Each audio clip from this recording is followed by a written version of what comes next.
Welcome to Talking Books, Building Community and Supporting Wellness, where we're going to share about our book chat program for faculty and staff and its impact on our campus community, as well as us personally and professionally. My name is Melissa Smith, and my pronouns are she, her, and I'm a reference and instruction librarian at Douglas College. And my name is Carolyn. Caseñas. My pronouns are she, her, and I'm the Assistant Head of Learning and Instructional Services at SFU Library. Before we jump in, we just want to take a moment that we're both meeting from home today on the unceded traditional territories of the Semiahmoo, Katsi, Coquitlam, Kwantlen, Kikite, and Tsawwassen nations, and very grateful to be here today and to live and work on this land. So you're probably wondering, why a book chat? SFU Surrey is one of 3 SFU campuses with its own administration team, services, library, the Fraser Library, where Melissa and I were based, and its own social committee, of which we were both members. During the initial pandemic closure, the Surrey Campus moved its social activities online, and we were approached by the campus communications and engagement coordinator to host a book-related activity. A little bit more about that later on. This ask aligned well with my original position as the user services and engagement librarian, with one of the goals being to raise the library's profile. And in this way, we had support from our division head. Our program ran from February to August 2021, and we chose the monthly book chat format where participants read a title related to a theme rather than the same title, as it would have been hard, especially during that time, for everyone to get a copy of the same title, whether it be through a book club kit or through ordering. And Melissa will now tell us how it all worked. Hey, so what happens in the Zoom room stays in the Zoom room.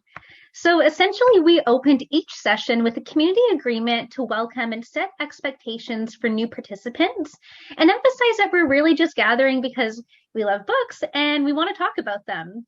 We encouraged participants to share as much as they felt comfortable or as little. There was no obligation to even participate at all. We did encourage participants to share a title or two related to our monthly theme or just what was on their to-be-read shelf. And our overall monthly themes often aligned with university-wide or campus-specific initiatives. Some of these included Black History Month, Indigenous authors, Asian heritage, but other themes included reading for wellness, beach reads, and books for Earth Day.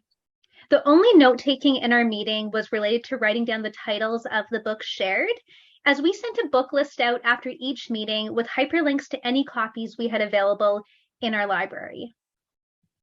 So what does the literature say about this? Well, to make it brief, there is a large amount of literature focused on the benefits of biblio-based wellness within the workplace to promote well-being and resilience. Overall, book clubs have been widely accepted as an approach to support community and promote meaningful discussion. And I really think we saw the benefits of this, especially during our primary work from home period, where there is a lot of isolation and unknowns happening. So what happened at our book chats? While the participant numbers varied from month to month, there is a warmth, joyfulness, and sense of discovery in our gatherings. We were growing together as readers, discovering new books and figuring out who to contact about genres. So if you are into thrillers, you could connect with me. And if you're interested in middle grade fiction on audio, you are more than welcome to message me. Melissa and I were both new to campus, both starting just before the pandemic, and our connection to the campus community was strengthened through this program. And we could also see it happening with other participants as well. And in this way, we were helping to maintain what is known as the SFU Surrey Campus vibe. We were informally networking, and it was so easy.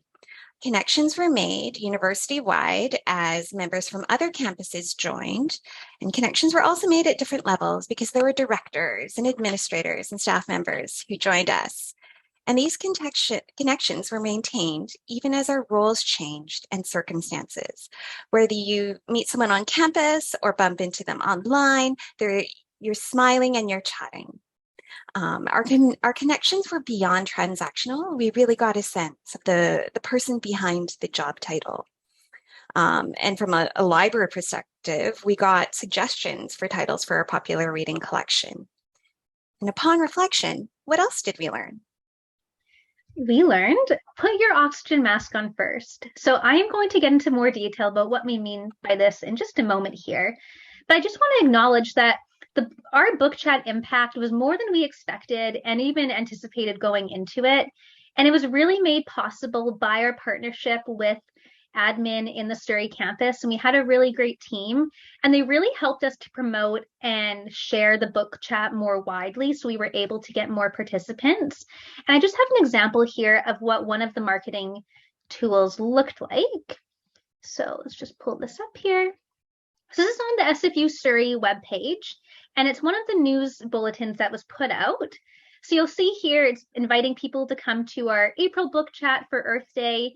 And this looks very similar to the emails that were also sent out. Each email was sent out with the Zoom information needed and an automatic calendar invite, which was super handy for people to add it into their calendars. And if you scroll down here, you'll also see the books are listed from our previous meeting, which was Reading for Wellness. And any book that was in our library is hyperlinked here. So it was a really, really useful marketing technique that was only made possible with our partnership with campus admin. So our goal at the start was to run a low barrier, successful book chat program. We were intentional about program flexibility with no prescribed title and the level of participation. We tracked participant numbers and feedback to help run and make the program more sustainable. But we came to realize that we were actually helping participants cope with a challenging time through the love of books and reading. And so those traditional success metrics just became less applicable.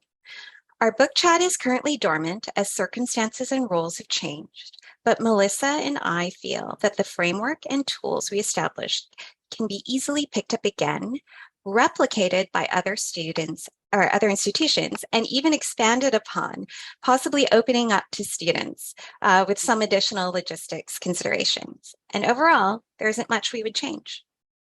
No, and why put your own oxygen mask on first? Well, really taking care of ourselves first and our mental well-being meant we were able to help each other and our students and other colleagues so much better.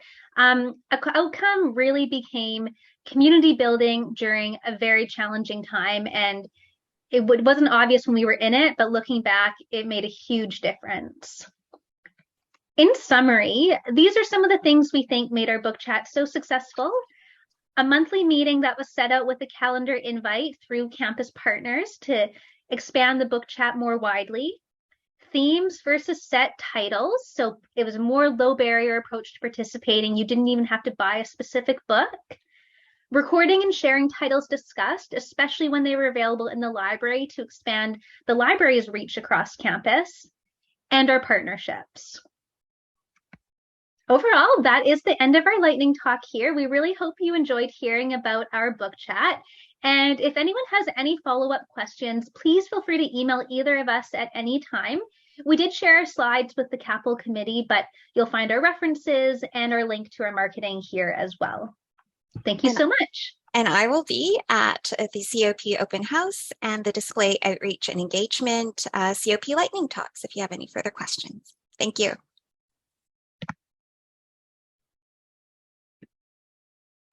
Thanks so much, Carolyn and Melissa.